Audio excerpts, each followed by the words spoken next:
not about your documentary. It's about babies' lives being saved in this building. In the name of Jesus, we offer you help, sir. Any way we can help you. See, we offer them help and hope. We offer their death and care. That's why we're different. We want to kill the baby. I want the baby to live. And they're making money. That's why we're different. They don't want you to have a choice. They want you to have an abortion. Creating evil for the child. Your baby has a heartbeat and brain waves, honey. You're going to regret this for the rest of your life. Turn around, and ma'am, you help her. Help her is a better decision. There is help available. We can get you to see a good doctor. Mommy help, mommy help. Mommy, please don't be pull our arms off, mom help.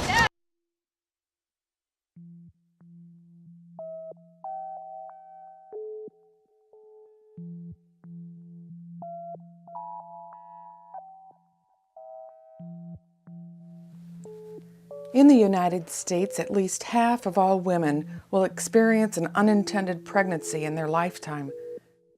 And at current rates, nearly 1/3 of these women will have had an abortion by age 45. Yet despite being such a common healthcare procedure, abortion remains stigmatized and fiercely contentious. Witness the Allentown Women's Center in Allentown, Pennsylvania.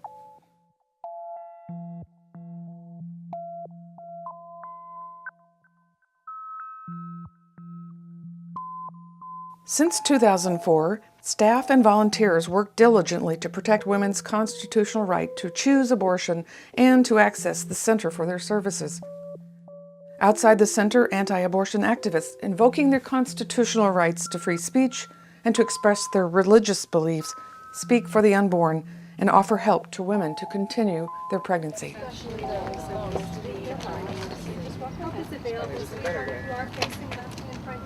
I can get you to see a good doctor this morning and get you a free ultrasound. Please choose life. And it's such a volatile environment now. I mean, before 2004, before that first court order came out, we didn't even need volunteers. There wasn't enough activity outside, or it was further away enough that it really didn't, it wasn't in any of our faces. And now, you know, we couldn't live without the volunteers. I mean, and as much as I love and adore them, and their hearts are in such a good place, it's not through any of their faults at all. But it's a circus out there now, and there's no dignity left for the patient. Turn around. There's girls in their uterus arrest warrants. Your future.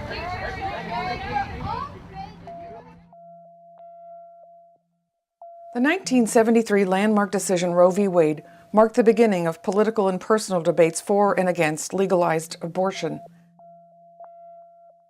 But the situation here in Allentown is no debate. It's more like a battleground where civility is collateral damage and where women are caught in the crossfire. Your baby has a heartbeat and brain waves, honey. You're going to regret this for the rest of your life. Turn around, and ma'am, you help her. Help her is a better decision. Your baby has the right to choose. These idiots don't know that because they gave their souls to the devil.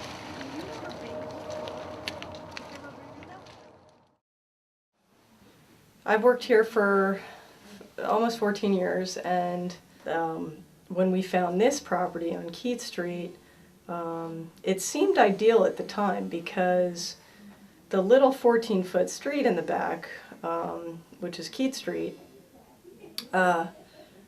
didn't seem like it could be protested on. So I had a meeting with the FBI, the City of Allentown, the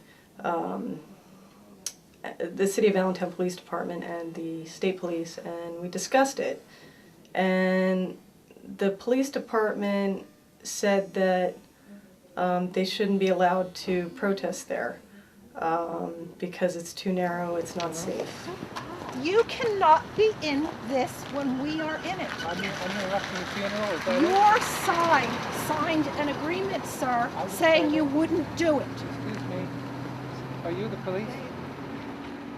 Ever since the clinic opened on December 2nd, police have been out here routinely to keep the peace.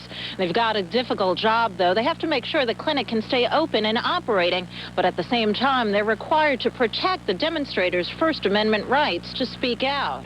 The protesters are only permitted to stand on this small patch of grass or on the sidewalk well away from arriving patients.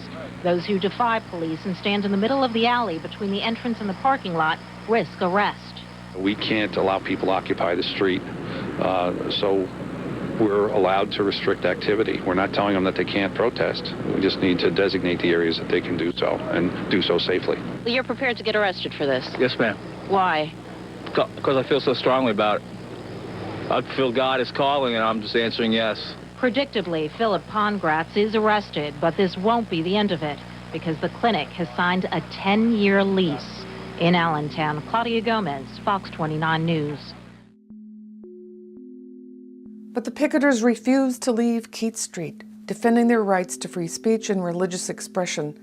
They wanted to get close to the clinic patients, to talk to them, and to hand out their literature. But their refusal to leave Keats Street meant they were arrested over and over for loitering, for picketing without a permit, and for trespassing.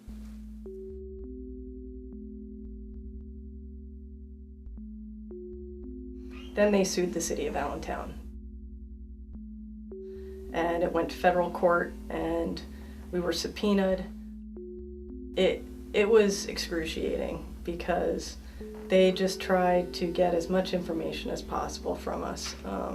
They wanted records, they wanted videotapes of security tapes, they wanted reports that we had made about protester activity, they wanted names of staff, of people who had witnessed things. I mean, they wanted patient lists so that they could get names of patients who might have seen things. National and international reproductive rights organizations know that asking for staff and patient names is a typical form of intimidation used to target abortion providers. Other tactics include harassment, anti-choice legislation, and sadly, violence. In the meantime, those involved in the first lawsuit continued to turn the quiet neighborhood into a spectacle by protesting on Keats and on the busy Union Boulevard, by making subtle threats to the clinic director, and by testing the patience of the police. I'm very offended by what you're doing, Jennifer. You're killing babies and got the sound on so you can get this message. Your health doesn't look as good as it did 6 months ago. And you know, you're not going to live forever, so you better get out of here. I think you better find another job, go to confession, renounce all your sins, get into a state of grace, because you may die. You're certainly going to die sometime. So, get with the program, get a life. This is the last time I'm going to warn you to stop talking to me and stop threatening my life. I'm not threatening your life, I'm just telling you God doesn't like what you're doing.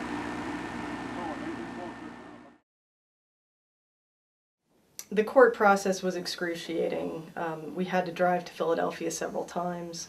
And at that point, the judge ended up issuing an order that stated that the protesters have the right to distribute literature on Keats Street, on the public walkways of East Keats Street, in a lawful manner. So those were the two things that it emphasized, and those two things were very vague. The judge's decision to allow picketing in a lawful manner was a disappointment because it allowed pro-life activists proximity to the center's patients. The judge that issued the first court order had passed away and could not clarify what he meant by the first court order. So then it went to a different judge, and well, I mean, it went on forever at that point. I mean, it was over 2 years of testimony. I was deposed on one day for over 8 hours, and on another day for an additional 5. It was taking me away from my work, and I think that's the true goal of what the protesters were doing. They wanted to cause us stress, and they wanted to take us away from our work, And in that way, they won, you know, because they did cause us stress and they did take us away from our work. The new mayor that came in, because there was a switch in administration in the middle of the trial, ends up settling with the protesters' attorney. And they paid the protesters $10,000 each. There were 13 protesters, so that was a total of $130,000. And they allowed the protesters to picket on the street. They painted a sidewalk, and the only thing they gave us was a 7-foot walkway. And 7 feet is not very wide. You know, you can maybe fit 2 people, but what the protesters were then doing was putting their body parts within that walkway. Even though they had to step out of it, the settlement agreement said that they had to withdraw from it. I don't think that just means your feet. So, but they were putting pamphlets in there. So, in any case, it's not enough space, and it created worse problems than we had even before that, I believe. Appropriate protesting, and by the way, some of the protesters are what I would consider appropriate. They walk back and forth in the area along the fence with their signs and speak calmly and purposely about what their views are. And I think that's okay. I have no objection at all to that kind of protesting. Inappropriate is when they begin to scream. You're gonna regret it. You're gonna regret it. When they ask you. And at people that they're evil, that they're killers. You want to kill the baby. I want the baby to live. That they're going to be damned. Well, if I'm going to be damned, they don't have to tell me. That'll happen. God said, I created the evil for the day of wicked. Wicked for the day of evil. That's you. Wicked for the day of evil.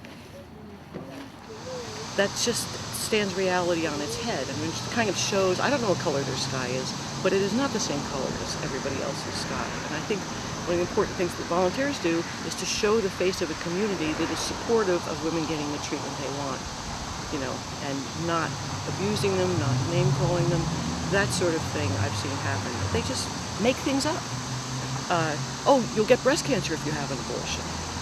They'll cut your baby into 1 million pieces. And if it's big enough, they'll sell it and you won't get a piece of the action. It's just baloney, you know, and it's cruel and it's hurtful. And to hear it described in a church bulletin as peaceful, prayerful protest, it stands reality on its head. I think that when they get very aggressive, when they start to kind of raise it to another level, like there's a difference between like just shouting stuff, but there's another, that's a complete different thing from actually getting up in a person's face and trying to force them to make the decision that you want them to make instead of the decision they want to make. Bolstered by a second successful lawsuit and cash settlement and their own painted sidewalk on Keats Street, the plaintiffs became increasingly antagonistic toward everyone. And they're making money. They don't want you to have a choice. They want you to have an abortion.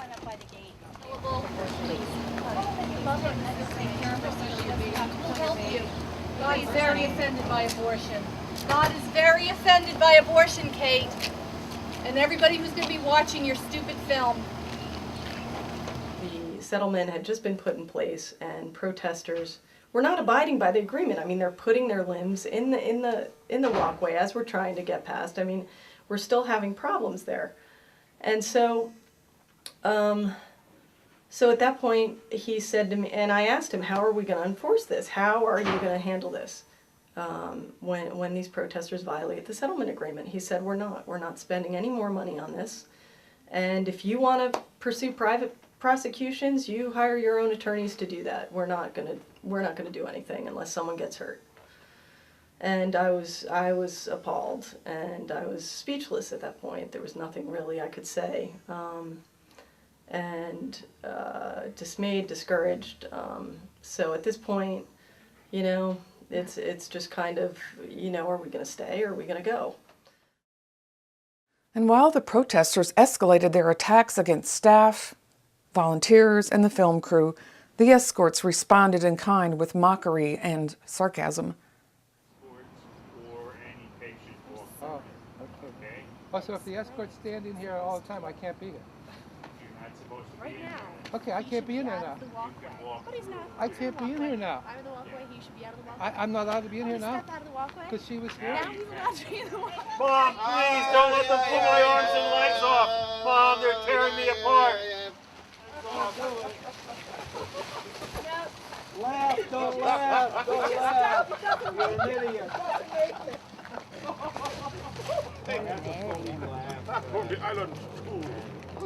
You're gonna be from an island, all right. Hey, that was very effective. You're gonna be from an island, a lake of fire.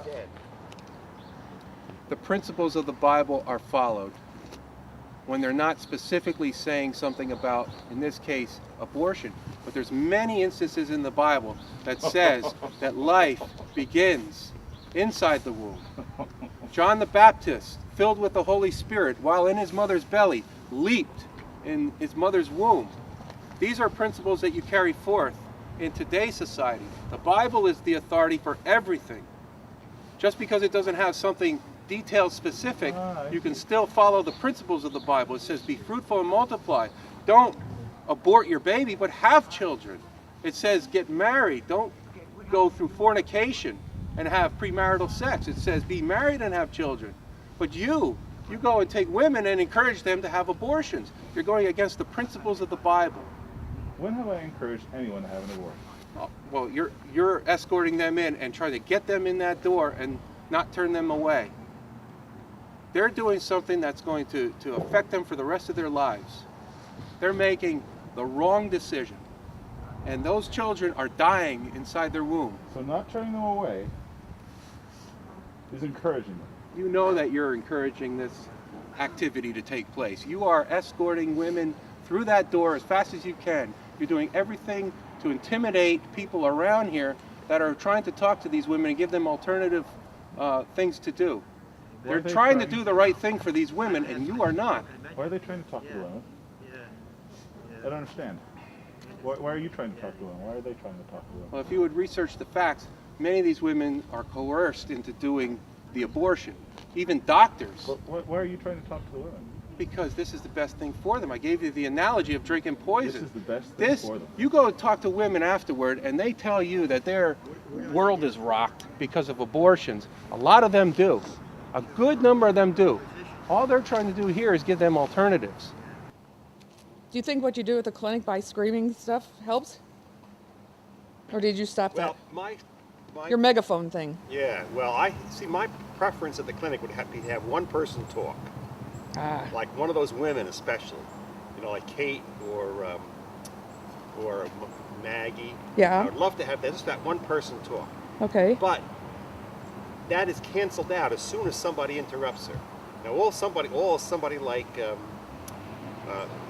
Sharon has to do is talk over her again, and then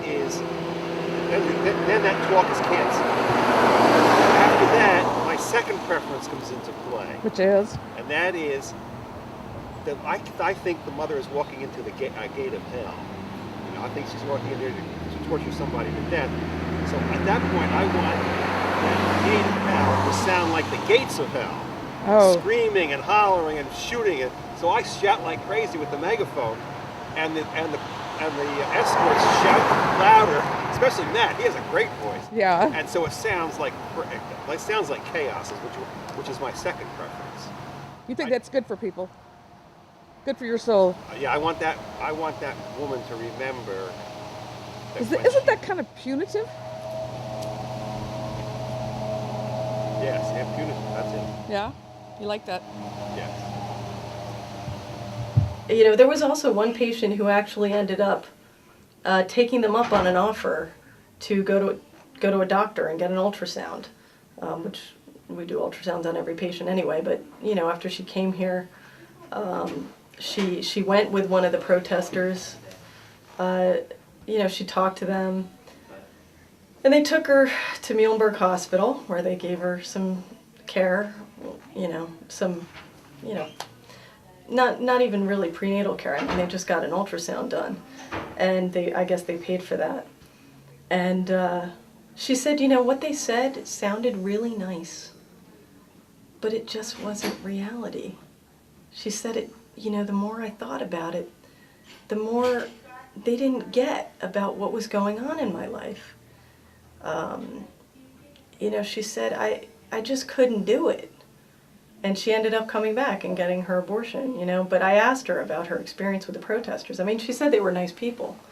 But, you know, they recognized her when she came back. And they started saying nasty things to her, that she was going to burn in hell, that she was going to regret her decision. And, you know, it was just like all of a sudden, no more nice guy. You know, and really, who do they care about? They don't care about the women coming in here at all. They care about themselves, and they care about a fetus, you know. And it's like they see the fetuses as prizes, you know. And if a woman walks out, whether or not, you know, regardless of the circumstances as to why she's leaving our building before getting services, they just assume that they've saved one, that they won, victory. But what really is the question is, why do they let you kill your baby? I mean, come on now.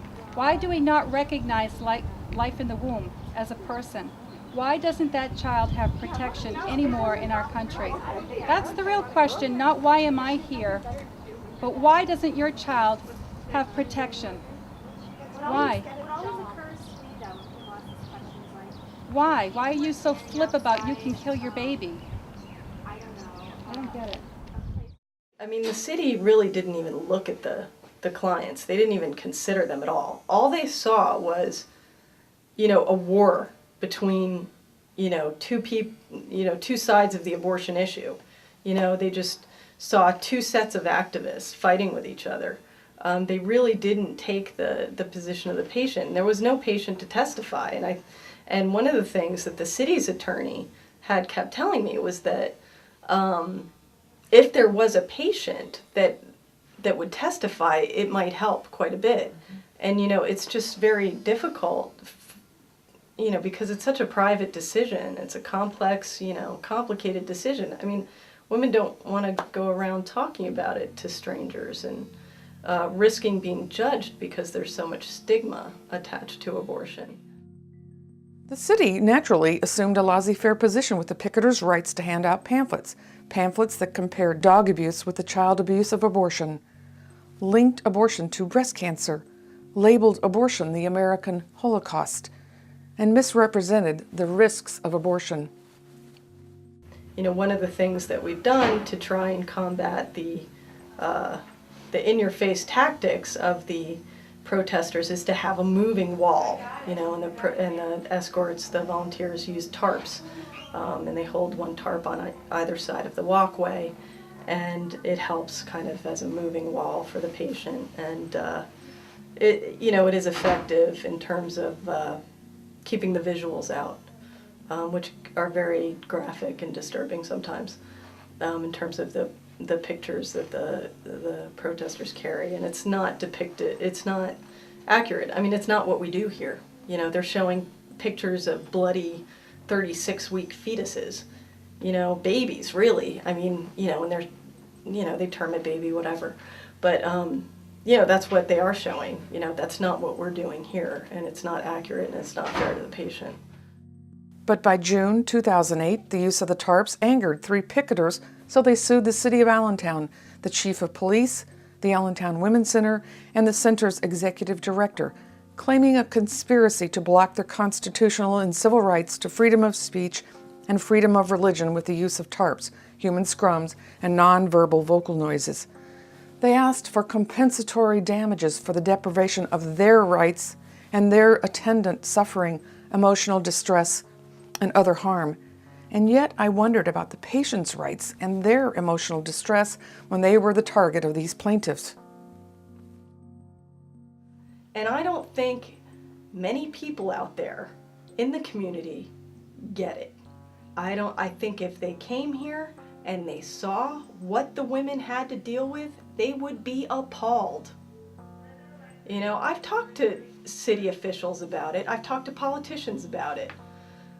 And they agree. I mean, no matter how they feel about abortion, they don't want someone in their face when they're going to get a medical service. You know, because it's not just our abortion patients that experience this. It's our routine GYN patients as well. And it's just not fair. It's not fair to them.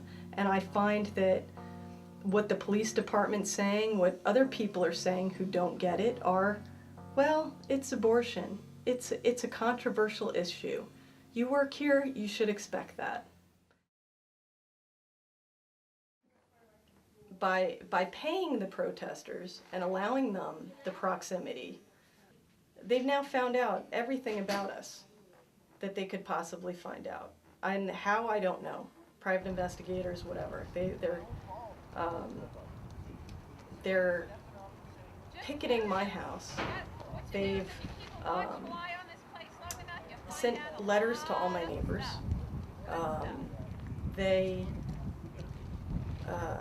You know, they're trying to intimidate me. What did they say in the letter they sent to your neighbors? They said that I killed babies and that they should contact me to try and convince me to get another job.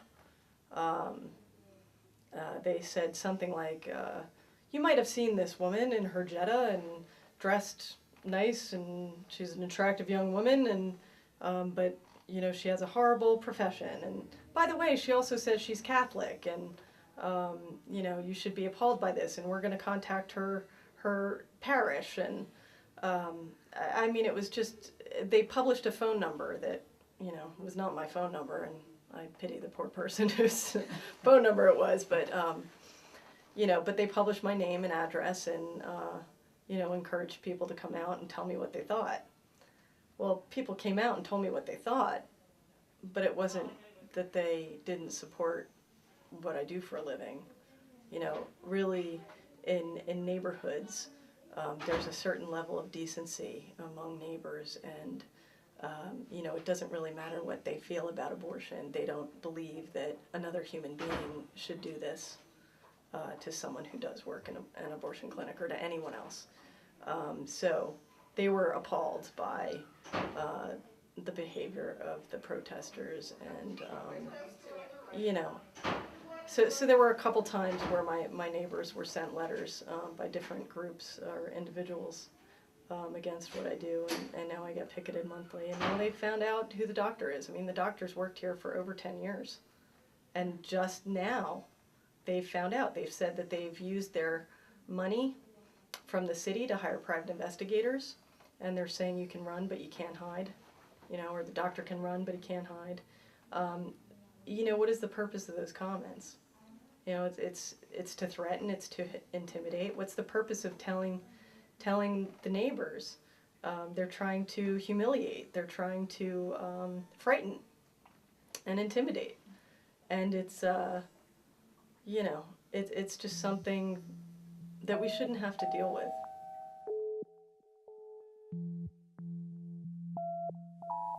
I began this documentary as an effort to understand why religiously grounded activists engage in behaviors that seemed so uncivil, so hostile toward the very women they wanted to reach. No one on either side would argue against the right to free speech or the right to exercise one's religion. Most could understand that in this volatile situation, civility is often a casualty. Unlike compassionate advocacy based on integrity, honesty, and human dignity, far too many of their efforts are far too often an attack against innocent non-combatants called women. So that they can kill their baby properly. Takes more courage to give your baby up for adoption than it does kill it. Today. Child is a world. I want to go to the playground. I want to go to the beach, Mommy. Be gone, Satan. Be gone. But there's also this dissonance, really, in their own pro-life beliefs. You know, that it's okay to hurt a doctor who does abortions, this whole justifiable homicide thing. You know, I mean, if you're pro-life, you should be pro-life.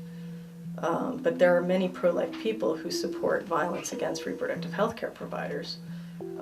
John Dunkel being one of them, who we had to fight in court as well. But he also posted outright threats on his website. He would post a name of a doctor, where she lives, and say, you know, go shoot her between the eyes. He gave detailed instructions on how to kill a doctor. It's frightening. He's the guy that pickets at my house. You know, how am I supposed to feel about that? I mean, as soon as he started picketing my house, I called the security company. I kept my shades down all the time. You know, I installed an alarm system. I, you know, took precautions that I hadn't taken before. You know, it's frightening when someone like that is targeting you. This is not acceptable anywhere else in our community. Why on earth should it be acceptable here? These are bullies that are just, you know, frightening people, intimidating people. And it doesn't matter how old they are, what they look like. You can still be 80 years old and intimidate someone. And it's domestic terrorism. That's how bad it is. You know, people think that's crazy to say. They just don't believe it, but that's what's happening. And if you saw it for yourself, you'd agree.